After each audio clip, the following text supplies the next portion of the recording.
Hi, my name is Morten from flipnormals.com, and today we're going to take a look at how we can sculpt the dragon inside of Zbrush.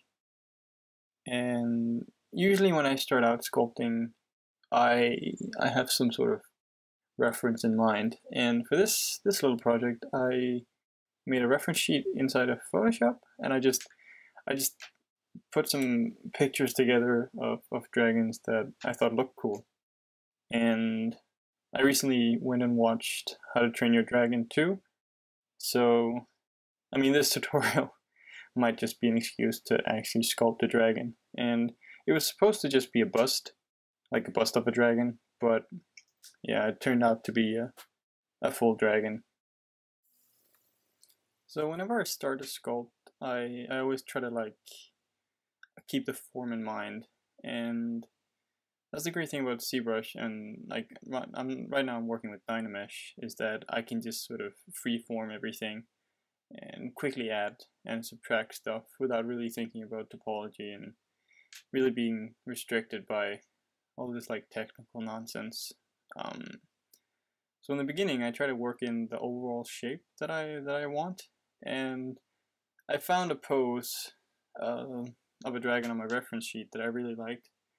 So I'm gonna try and aim for a pose inspired by that. Yeah. So I'm trying to give it this circular shape. The circular shape is gonna be, I mean, limited to the body, and then the wings, like you see now, are gonna come off it and be extended. So it's gonna have this, I guess, intimidating kind of pose. And something I do a lot is check my silhouette. I usually do that with like just a flat white color material. This is great for checking stuff like intersections and tangents and stuff like that. And I try to avoid detailing for a very long time, actually. Just working with the basic shape. Even though, I mean, right now it looks like some sort of fat, ugly butterfree or whatever. And that's sort of like, you're gonna stay in that stage for quite a while. And I remember in the beginning when I started sculpting, it took me a while to get past this stage. It can be quite depressing because your model can look like, well, awful for quite a while, and you just gotta have like the final product in mind when you're sculpting, and just be confident enough that you can get there at some point. You might be spending 5-10 hours on a sculpt, and if you sit there for too long and just tell yourself that, oh man, this looks like crap, then it's probably gonna look like crap. So it's great to keep that in mind, that it will look great. It just might take a while to actually get there. And so like the wings here are going to be quite sort of like a centerpiece for the sculpt, because they're going to be completely extended and they're going to take quite a lot of focus. So I wanna invest a lot of time in them to get the right shape and the right feel.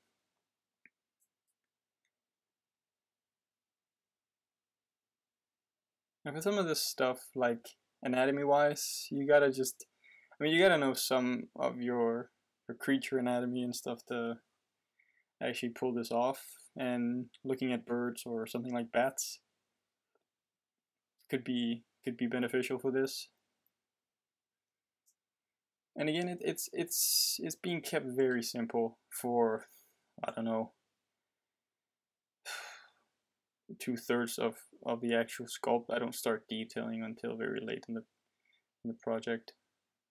But starting to refine my shape a little more. You can see I still try to keep this sort of circular shape to the body, while extending the wings sort of in a contrasting direction, just to give the piece some more visual interest. And these legs are, I don't know, These legs were tricky, but yeah, I think they turned out quite funny. I don't know if they really fit the actual sculpt, but I wanted to sort of stay away from this sort of classical fantasy dragon look, which is why I really like the designs that Nico Mallet did for How to Train Your Dragon. I don't know if he did. I don't know how many he did for the sequel, but the dragons in that one were cool as well. So I'm trying to draw a lot of inspiration for that. I'm also looking at some of the dragon design for Game of Thrones, just because that's more realistic. So I'm trying to combine those two, just to get something interesting. And I want to get this sort of big, and like I want it to look like a big dragon, like it's a muscular dragon. A lot of, especially fantasy dragons, I feel like are very sleek and elegant. This I don't want this to be. It's got like a very dominant jaw, and that's something I wanna focus on. And again, you see me checking it with a flat color just to see if the silhouette still works. If the wings are blocking anything. It is also a little tricky to actually see what it's going to look like in its final form, because I don't start posing until very late, because I'm working with symmetry at the moment. So, and that's just to save time. Really, I tend to do that for a lot of projects. You know, work with symmetry, and then towards the end, you start roughing it up, and like making the two different sides obviously different. For this project, there isn't that much time, so it doesn't make sense to actually sculpt asymmetrically. And one part I want to focus on is the chest area, because its wings are so extended. I feel like, especially for something like a dragon, I would imagine that you need quite a dense chest with a lot of muscle in there to actually to pull those wings. If you imagine like a dragon being a massive and spectacular creature, you would need a lot of muscle. So I'm trying to make the chest area protrude a lot and really be apparent. And for the tail, it's yeah, I wanted to have a lot of different visual elements and not just be like a lizard tail where it's just like from the back and just going down. But I want to create some interest, like some visual interest in it, even though it'll be sort of in the background, I think. But we'll see what happens.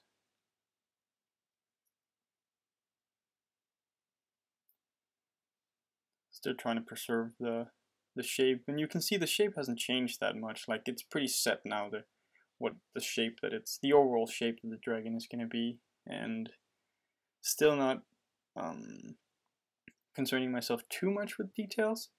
I mean, I've started putting in some details in like bony landmarks for wings and the tail and in the face and things like that, but it's still, everything is still very very vague. And these parts are going to be I think I'm going to go back and forth a lot just because I want to get the right feel from these wings, and you're going to see the wings change a lot during this video. Also, remember to save your work. Yeah, that was. And a trick you see me doing there is when you select you mask off a part of an object, you can control click on the border of the masked and unmasked area, and it'll smooth out the masked area for a better transition. So when you move your unmasked part around, it won't leave harsh edges.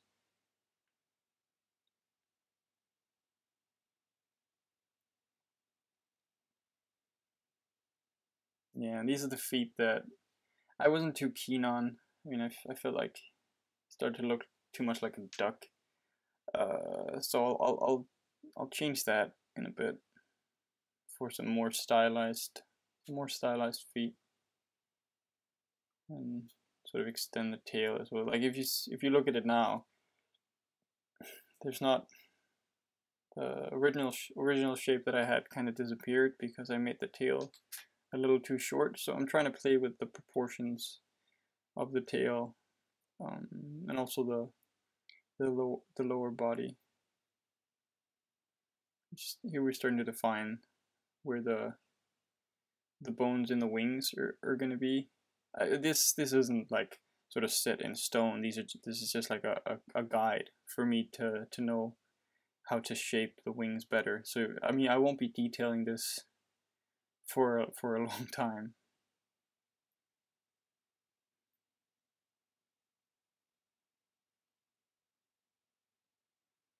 Just trying to gauge the proportions, seeing what works, what doesn't. I also a few times try to put in like front legs, but I never really quite thought that they fit in. It started looking like a weird gargoyle, and obviously you don't want that.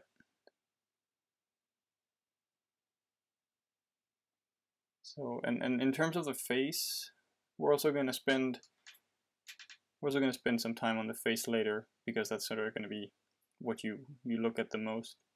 And what you see me do there was you saw the holes in the mesh. That can occur when you use Dynamesh and two surfaces get too close together.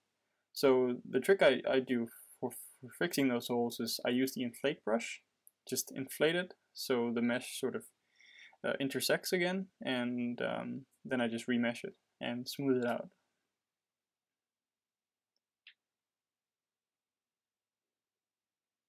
Just playing with the stomach area, putting in some muscle, and checking the silhouette again. I'm starting to define the planes a little more with the trim dynamic brush. It's really good for that. And the clay buildup brush, like an alpha-less clay buildup brush, is also very good for defining surfaces. But I really like the trim dynamic brush for that. I won't be using it that much because I want to keep this piece fairly organic from now on. But the trim dynamic brush can be very useful in the beginning, I think, and also for hard surface models. So now we're looking at the tail again, and it's feeling a little off because of the length. So what I'll do is I'll extend it down to get this sort of semicircle design going. I don't know what I'm doing with those feet, like these platypus feet. They're just, yeah, they'll come into play later. Hopefully it'll work out. And when you're doing these sort of long tubular things like tails and things like that, they need to be smooth and not have too many bumps in it. I find it really useful to just go back and forth with different kind of smoothing algorithms, like holding down shift, letting go of shift while smoothing, which is really great. And you see me going out a lot as well, even though I'm not checking apparently the silhouette with the flat color. I'm still sort of gauging the silhouette and zooming out, squinting, looking how does the design look from afar, just to make sure that everything fits together, to make sure something doesn't pop out too much. And this weird little nose area started to bother me. I felt like it looked too much like a bat. So I'm pushing that back in.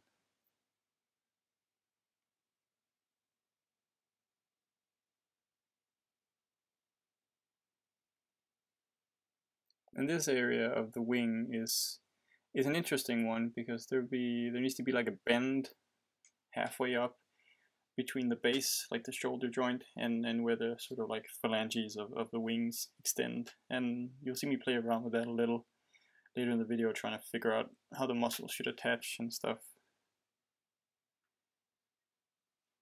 And this tail thing, like you definitely notice from like How to Train Your Dragon, where they play around with these a lot. And I think it looks cool and it makes sense for sort of like balancing So I want to try to incorporate that into my model. I'm trying to figure out how that intersects with the wing and the lower part of the like the tiny wing underneath the big wing. Like how do those two like sort of work together and intersect is something I thought a lot about. Now these legs, I've changed them quite a bit from sort of like standard, what should we call them, dragon hind legs or whatever. But I thought they had an interesting shape to them, so I'm going to try to keep going with that. And you can see now I'm just trying to fill in the chest area to, like we talked about earlier, trying to define those muscles, and because I feel like it needs a lot of muscle to pull those big wings. And the play between the upper part and the lower part of the wing is I want them not to, I want them to have a similar shape. So it looks like a miniature version of the big wing, but I want them to be in different positions. So I'll probably extend the upper part of the wings a little more and then separate the lower part just so you can see them and make for an interesting silhouette.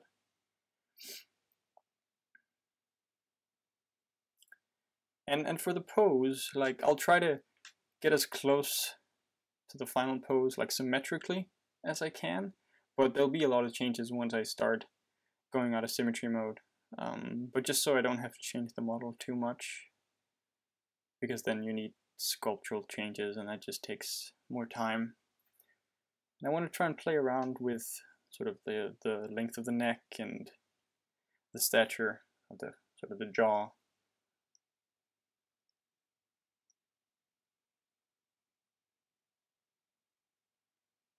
Playing with the ratio, like length between the upper part of the leg and the lower part of his legs. But I'm quite happy with those legs. I think they look interesting. I'm gonna stick with those. But proportion wise, I still think they're a little off. Looking at his face is just massive right now, so that'll need to either be scaled down or the legs need to be scaled up. And trying to make the wings a little more dynamic in shape, as well with the face, not necessarily making the face more dynamic, but sort of trying to enclose it, making this sort of crown around his face, so you really, there's some contrast between the shape in the front of his face where his eyes are and the back of his face where his spikes are, so we can sort of distinguish that. And I really like this big jaw that he has, because he is this sort of muscular type dragon. I want him to have like a big jaw. Quite a massive underbite. That could be quite interesting for the design. And when I do work in Dynamesh, I tend to stay quite low for a long time, just because I don't. If I have the freedom to add detail, I will. I just can't control myself. So in order to limit myself, I really try to stay low for as long as possible until I really can't get any more out of that sub D level, and then I'll go up. And I'll stay in Dynamesh mode for a long time until I eventually retopologize it and sort of optimize my mesh. You see the wings now have changed quite a bit from the beginning, and I like them a lot more now. They're a lot more visually pleasing to me. They have this sort of towering tallness to them now, whereas before I thought they were too clunky. And just, you see the definition of the phalanges in the wings, but they'll change. They're just, again, they're just a guide, a reference for now. The face is, it feels too thin for what he is. So that'll need to be widened and worked on.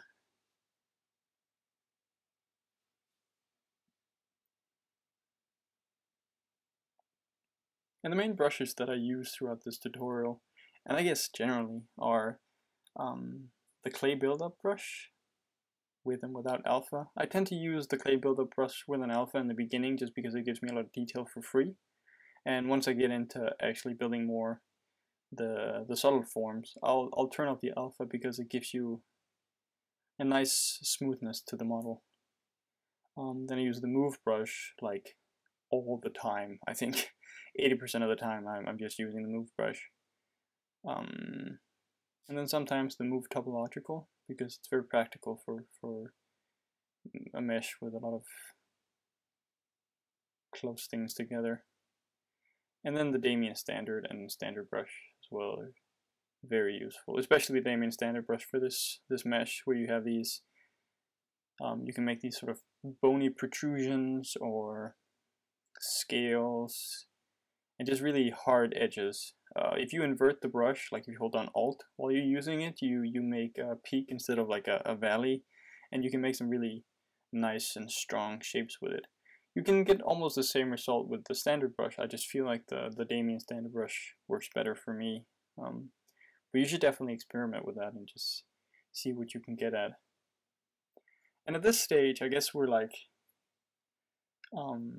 more than halfway into the sculpt, and like we haven't really I mean, we've started to define some general details like the placement of the eyes and nostrils and some shapes in terms of like horns and stuff, but it's nothing like compared to what, like, if we would finalize the sculpt. That still comes later, because I still don't want to bog down. As soon as I start detailing, I feel like that's when the sculpt is sort of coming to an end. Like, the detailing part is really fun, but I feel like you start to limit yourself. Once you start detailing, you don't really want to take that detail away again.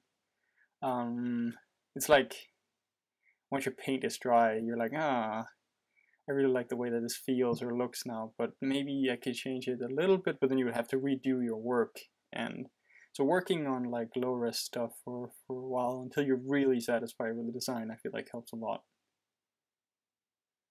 And these protrusions got a little too much. It was a little too evil for me. Just a personal preference, I guess. But you can see in terms of like overall design, like not a lot of things are changing now. The silhouette is pretty much there. Most of the forms have been designed, and we're slowly moving into the detail part now. Now what I'll do here is, I realized that my face, because I use C-remesher to remesh my model, and the face receives sort of like the same density as the rest of the body, so there's not enough detail to actually go in and sculpt properly here. So I've actually isolated the face, and when you're in isolate mode, you can press Control W, and when you press Control W, you'll automatically assign a polygroup to your selection. So I take that selection, I go down to a lower sub D level, and I subdivide the mesh. And whenever I subdivide what's isolated, you only subdivide that part of the mesh. So you'll end up with a higher subdivision level on the isolated part. This is really great for, I mean, just like a concept sculpt like this. Obviously this wouldn't work for like a production model, because it leaves a lot of artifacts on the border between the unsubdivided mesh and the subdivided mesh. And here you'll see me going in with a clay buildup brush without an alpha, because it has this really nice and soft feel to it. And it's really good for producing volumes. And yeah, it's a lovely brush for once you get into the detailing part, I think. Just adding some random horn detail. I don't know what you want to call that. And you can see we've worked on the expression now with the clay buildup brush, and sort of defined some of the creases with the Damien standard brush. And this is, I just go back and forth like this, really. Bigger volumes and bigger shapes I make with the clay buildup brush, and then I make gaps and finer details with the Damien standard brush. So like here, making the creases for the eyelids and the eye socket, pushing in the eye a little bit more.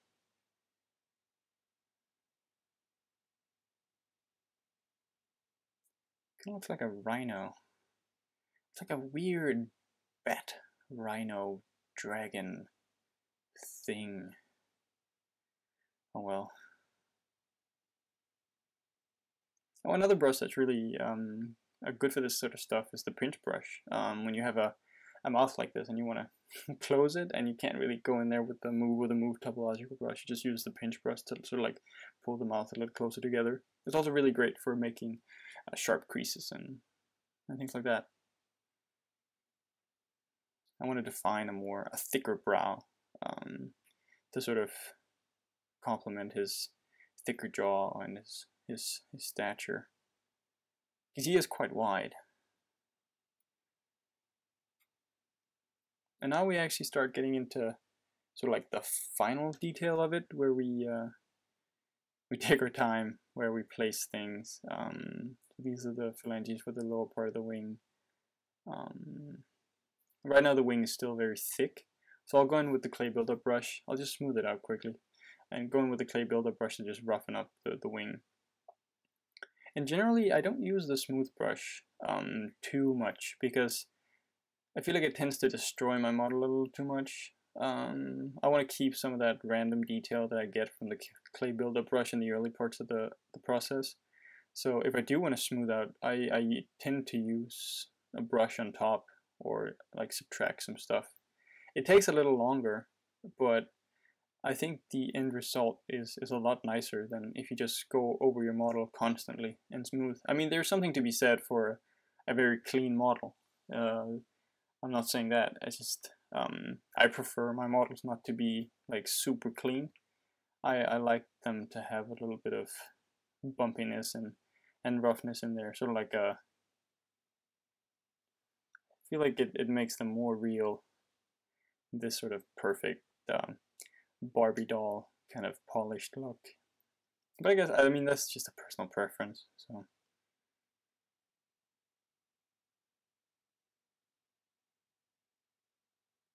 And yeah, you see how the build-up brush here is used just to create a little random texture in the wing. And this is the one without an alpha. So you just go into the alpha menu and press alpha off. You can do that with any brush. Just checking my silhouettes once again. And now I feel like the face is a little vague, like some of the shapes, like it's quite defined, but some of the shapes could use some like sharpening on them, like especially around the eyes, because you always tend to focus your attention towards eyes. So I want to just polish that area a little bit. Let's make some bumps, just some sort of visual interest, again, to just sort of like pull you in. That it like these tiny bumps create a little bit of contrast on smooth surfaces, so you'll tend to look there more than just on like bare surfaces. And now we get into the posing part, where I go out of symmetry mode, and I just sort of move the obvious parts, especially around the middle. That's where you really start to notice that a model is symmetrical. So I've made him a little lopsided in the face now. Not too much, because we'd be turning him and probably looking at him from a little bit of a side view. So we won't actually see the center line that much. But still. So I want to create some more dynamic pose, sort of like he's about to land or just took off. I guess more like he took off, like he just took off. So I want to get this forward dynamic posing in the character. And obviously offsetting everything so it's not perfectly centered will help a lot. So like twisting the head and curving the spine more, and especially the tail. Like, because the tail is a very thin piece part of the piece, but it's a very prominent part. And you can really play around with this a lot. So what I want to do is I want to try to encircle him and sort of like lead your eye with the tail and like pull it underneath him, but then to like twist it around. And I'll be checking the silhouette a lot, because once you start getting into posing, like right now I've been checking the silhouette just like symmetrically, where everything looks nice and there isn't too much intersection between different parts of the body. But once you start getting into posing, where everything will crisscross, and I want to try to eliminate tangents as much as possible. I mean, obviously you can't like remove all tangents all the time, but you want to get rid of the worst of them. So we want to make some contrasting shapes here, like some like straight lines going into like this big curve of the tail. Trying to extend the body a little more and playing with the proportions just to balance it a bit more.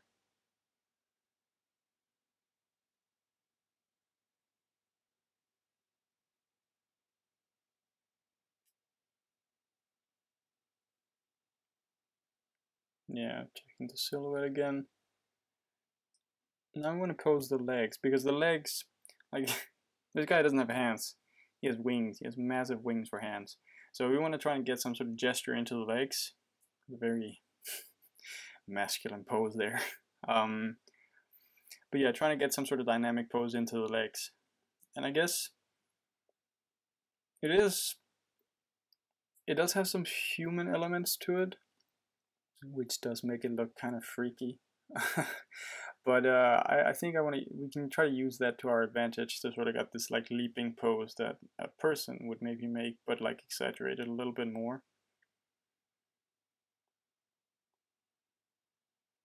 And it's great when you're working on like a model like this, like having sub-Ds is great, because you can jump down to the lower levels and work on the mesh there when you're doing your posing. And like I'm doing here, jump back up to do like sculptural corrections, just because like, especially now where the body's twisted and stretched, you want to squash the ribs on one side and maybe extend them on the other. Just adjust the wing a little bit more just to get it further down, just a little more away from the other wing.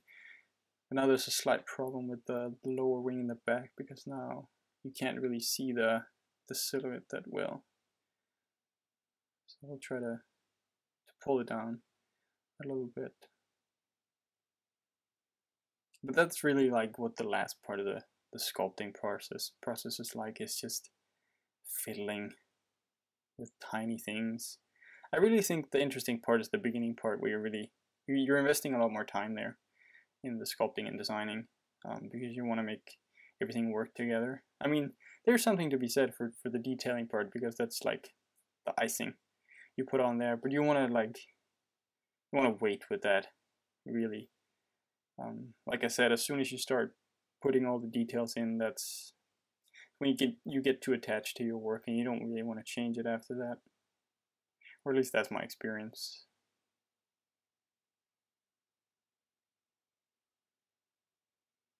Yeah. Getting close and trying to put some final touches on the pose. And see, the silhouette works a lot better now. Trying to fix the tail, because it like intersects or like crosses the legs. I want to try and separate it a little bit more, pulling it out to the side so we clear the legs. You see there, now it goes between the legs instead of looking like it extends one leg. And then just like towards the end here, we just want to add like some final touches of like noise, basically. Just some like slight visual interest. Again, I'm focusing my details around the face, because usually that's where you want to look. So because the wings are such a big entity on this guy, I don't feel like I need to detail them as much.